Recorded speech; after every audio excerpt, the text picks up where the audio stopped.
kita akan membahas 4 kasus penebangan otong dikarenakan wanita yang tersakiti. Nah, jadi apa aja ceritanya ya guys? Mungkin kalian yang menonton ini pernah merasakan gitu ya, rasanya sakit, diselingkuhi, sakit hati lah ya gara-gara pasangan kalian. Dan mungkin di otak kalian tuh pernah terbesit untuk pengen banget gitu ya nebang otongnya. Nah, tapi biasanya kan kita cuma kayak tertahan di dalam hati aja gitu ya, gendok. Berbeda dengan 4 wanita yang akan kita ceritakan ini nih. Gak cuma di pikiran, gak cuma di hati, tapi mereka benar-benar action. Tapi disclaimer dulu sebelumnya, jadi konten ini bukan bermaksud untuk mengajari sesuatu hal yang jelek kepada kalian, tidak sama sekali. Atau bahkan melanggar peraturan dari YouTube, tidak sama sekali.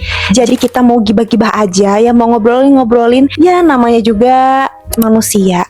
Selamat datang mendekat di letak selesai kata hati. Krik lari dari dalam jiwa. Krik tamat tani. Selamat datang kawani. Nah, jadi ciri-ciri yang pertama ini ada seorang wanita janda ya, kita sebut saja Winnie, yang memiliki kekasih Krishna. Nah, mereka berkenalan di awal tahun 2019. Akhirnya mereka menjalin hubungan. Nah, tetapi di akhir 2019 Krishna malah menikah dengan wanita lain. Meskipun Krishna sudah menikah dengan wanita lain, Krishna dan Winnie tetap sepakat. Mereka itu kayak masih tetap melakukan hubungan intim meskipun Krishna sudah beristri sah. Jadi di belakang diem-diem mereka tetap melakukan hubungan perselengkian tanpa sepengetahuan istrinya. Nah, Krishna juga berjanji akan memberikan nafkah gitu ya. Nafkah nggak tuh anjay, kepada si Winnie ini ya, dengan nafkah 200.000 per minggu. Jadi ya asal mereka bisa melakukan dan si Winnie juga dapat duit lah ya dari si Krishna ini, akhirnya mereka ya masih bisa berhubungan gitu ya, meskipun tidak halal, tidak bisa dicontoh guys, tidak baik dicontoh, oke? Nah, tapi meskipun sudah lama mereka menjalani hubungan gelap di belakang istri sahnya ini, akhir-akhir belakangan ini Krishna sudah tidak memberikan nafkah lagi kepada si Winnie ini. Uang 200.000 itu tidak pernah lagi hadir, jarang sekali hadir. Nah, tapi si Winnie ini sakit hati gitu ya melihat status dari istri sahnya si Krishna ini. Dia ternyata baru saja dibelikan motor baru oleh si Krishna. Istri sahnya ini pamer-pamer uang, pamer-pamer baru aja nih dibelikan motor baru. Udah mah duitnya menipis gitu ya, si Winnie teh malah dipanas-panasin sama istri sahnya. Ya gimana nggak panas? Udah kayak gitu si Krishna ini kepergok sering banget bermain wanita di belakang si Winnie dan istri sahnya ini. Yang namanya juga watak ya. Di belakang istri sahnya aja masih melakukan hal-hal yang tidak benar ya. Jangan harap kau Winnie, si Krishna tidak melakukan hal yang sama di belakangmu. Mikri Winnie, mimikri. Mimikri kan bunglon ya guys. Mikir maksudnya mikir gitu ya. Nah, karena sakit hati, cemburu dan juga iri gitu ya kepada si istri sahnya ini, akhirnya si Winnie ini emosi dan naik pitam. Untuk melancarkan rencananya ini, si Winnie memancing si Krishna untuk mengajaknya berhubungan bad-bads ya, berhubungan intim dengan si Krishna seperti yang biasa mereka lakukan gitu. Nah, tapi kali ini berbeda. Di tengah meremeleknya si Krishna, si Winnie mengambil pisau cutter dan menebas otongnya si Krishna hampir putus. Ih, ngilu banget. Tapi menurut penuturan pelakunya, dia itu merasa puas. Jadi meskipun kayak ada mungkinnya merasa bersalah dan ngeri, tapi dia itu merasa puas dengan melakukan itu. Ya karena mungkin si Winnie ini juga udah kesel banget gitu ya, lihat cowok-cowok yang kayak otongnya itu kemana-mana, murahan banget gitu. Setelah kejadian itu guys, si Krishna ini dibawa ke RS Muluk untuk segera ditangani. Dan si Winnie pun mendapatkan hukuman 2 tahun penjara. Nah, beralih cerit-cerit nih ya, dari yang tadi cuma kayak hampir putus, sekarang kita punya cerit-cerit yang otongnya ini ditebas sampai si prianya ini meninggoy. Kita sebut saja Hasna dan Herdi. Ketika itu Hasna melihat handphone Herdi dan tak sengaja melihat chatan si Herdi ini bersama dengan wanita lain ya, alias selengki di belakang si Hasna ini. Nah, lagi-lagi karena cemburu dan sakit hati kepada si Herdi, akhirnya si Hasna ini emosi gitu ya, terbakar cemburu. Dan lagi-lagi caranya itu dengan memancing si prianya ini untuk berhubungan intim, kayak, "Mas, ayo kita Nah, tapi bedanya si Mas Herdi ini menolak ajakan si Hasna dan malah pergi ke toilet. Ya si Hasna makin emosi lah ya, udah sama dia ngeliat cemburu gitu ya, dia selingkuh, malah kayak diajak hubungan suami istri malah nggak mau. Dengan refleks si Hasna ini mengambil pisau cutter dari dapur. Dan ketika si Mas Herdi, kok jadi Mas Herdi ya? Dan ketika si Herdi ini terbaring gitu ya di tempat tidur tanpa menggunakan celana, si Hasna pun segera mungkin langsung menebas otongnya si Herdi ini hingga putus. Guys, itu ngeri banget. Nah, tapi si Herdi ini masih sempat terbangun dan menanyakan alasannya kenapa. Nah, jadi ketika otongnya ditebas, si Herdi ini bangun dan teriak kayak, "Ah, sakit. Apa-apaan kamu?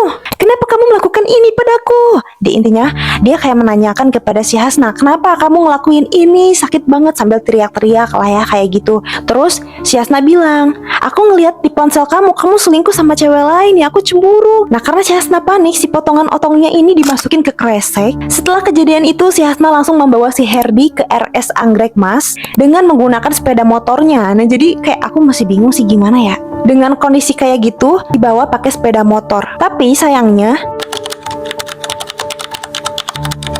dan si Hasna ini pun dijatuhi hukuman 9 tahun penjara. Nah, pindah cerit-cerit lagi nih guys. Ada yang tebas otong karena tidak terima ditalak. Kisah ini terjadi di Jember, Solo pada tanggal 16 Mei 2023. Kita sebut saja Yasa dan juga Ipan. Yasa dan Ipan ini baru setahun menikah. Kisah cinta mereka dimulai ketika Ipan menyewa motor si Yasa. Dan setelah itu timbullah mulai rasa suka dan akhirnya mereka menjalin hubungan dan menikah dengan adat Bali. Nah, jadi si Yasa ini berasal dari Lumajang, Jawa Timur, dan si Ipan ini berasal dari Bali. Yasa dan Ipan ini menikah pada tahun 2022 dengan adat Bali. Pada saat April 2023, akhirnya terungkaplah bahwa ternyata orang tuanya si Ipan ini bukan orang tua asli atau bukan orang tua kandung. Jadi si Ipan ini bukan anak kandung dari orang tuanya yang di Bali, tapi itu tuh merupakan anak angkat. Nah, akhirnya si Yasa dan Ipan ini setuju untuk mencari kedua orang tuanya. Dan ternyata orang tua asli si Ipan ini ada di Solo. Nah, mereka berdua ini menemui ke Solo ya, menemui kedua orang tuanya si Ipan. Nah, tapi sesampainya di hotel Solo, tiba-tiba perilaku Ipan ini berubah drastis sama si Yasa. Bahkan si Yasa itu tiba-tiba ditalak. Awalnya kan si Yasa bingung. Dan si Ipan menyuruh Yasa untuk pulang aja ke Bali, ke tempat kediamannya. Kayak, udahlah kamu pulang aja ke Bali gitu. Pokoknya kayak ditalak terus dipulangin gitu. Kamu suruh pulang aja ke Bali sendirian. Nah, ya kan bingung juga ya, kayak tiba-tiba disuruh pulang gitu. Mau nggak mau akhirnya Yasa ini tuh pulang juga. Ya tapi ketika di jalan pulang karena masih kebingungan, akhirnya mereka berdua nelpon lagi untuk meminta rujuk dan balikan gitu. Karena memang gak jelas juga alasannya apa. Nah, di tengah perjalanan si Yasa ini akhirnya sepakat gitu untuk bertemu lagi di hotel yang sama pada hari yang sama. Emang aneh sih. Akhirnya mereka bertemu kembali dan akhirnya menjelaskan bahwa ternyata orang tua aslinya si Ipan ini tidak menyetujui hubungan pernikahan dengan si Yasa. Jadi ya nggak ngerti, pokoknya si Yasa ini nurut sama orang tuanya.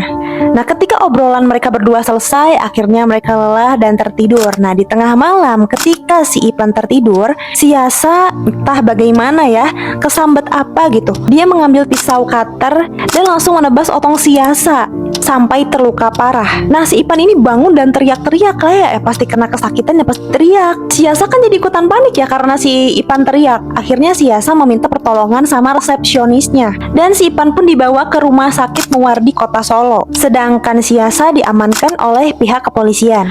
Nah, ternyata tren tebas otong ini nggak cuma terjadi di Indonesia aja guys. Ternyata terjadi juga di Vietnam pada 20 Maret 2022, di mana ada kisah seorang suami istri di Vietnam ya.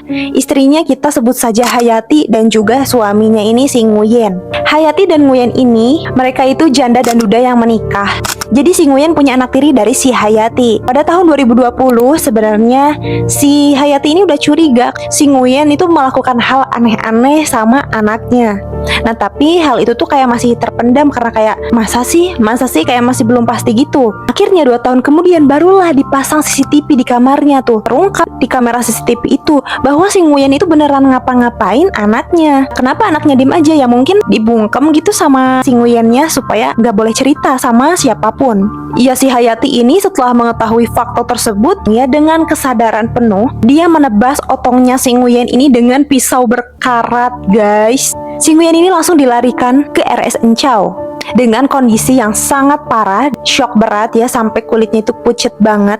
Nah, sedangkan si Hayatinya ini langsung menyerahkan diri langsung setelah kejadian itu. Jadi ya, si Hayati ini memang dengan kesadaran melakukan hal itu dan dia langsung datang karena ya udah aku emang ngelakuin kejahatan ini karena memang aku sakit hati ya dan dia pantas untuk menerimanya. Tapi ya silahkan kalau misalkan aku mau dihukum juga setidaknya rasa sakit hati aku ini udah terlampiaskan gitu. Nah, ketika polisi mengusut kasus ini, kalau si Nguyen ini terbukti gitu ya melakukan kejahatan terhadap anaknya atau anak tirinya ini, maka akan dikenai tuntutan lebih lanjut lagi.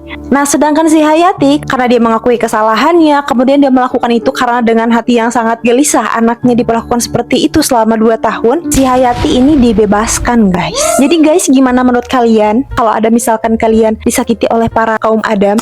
Jangan sampai melakukan hal-hal seperti ini, biarkan orang-orang ini saja yang sudah melakukan dan ya hidup mah happy-happy aja. Jangan sampai kayak ngerasa disakitin sama cowok gitu. Kan cowok masih banyak. Kalau misalkan kalian disakitin juga ya udah sih tinggal doain aja. Nanti Tuhan yang bakal balas, nggak usah kayak kita ikut-ikutan. Jangan ngotorin tangan kita. Jagalah hati kita. Jagalah hati. Jangan kau nodai. Apa sih alay banget sumpah. Astagfirullahaladzim. Jadi ya udahlah ya, pokoknya ini udah malam karena memang ini udah konten mau tidur ya, aku juga mau tidur gitu ya. Thanks banget buat kalian yang udah dengerin dan nonton. Kalau misalkan kalian punya cerita-cerita yang unik juga, kalian boleh request di bawah loh ya. Klik like kalau misalkan kalian suka dan dislike aja kalau misalkan kalian gak suka. Dan gak apa-apa kalau misalkan ada kekurangan atau hal-hal yang tidak mengenakan, silahkan kritik di bawah ya, karena aku sangat terbuka sekali untuk kalian. Kalau misalkan kalian mau request, ya silahkan tulis saja di kolom komentar. Saya akan menjawabnya dengan senyuman. Nah tapi ya kalau bisa sih di like, di komen, dan subscribe yang positif supaya aku tuh kayak ngerasa didukung gitu, kayak ngerasa semangat lagi, setitik secercah. Ya artinya bukan kayak harus validasi juga, enggak sih, kayak butuh semangat doang dan dukungan. Tolong ya guys, subscribe nggak? Subscribe atau aku tebas otongmu.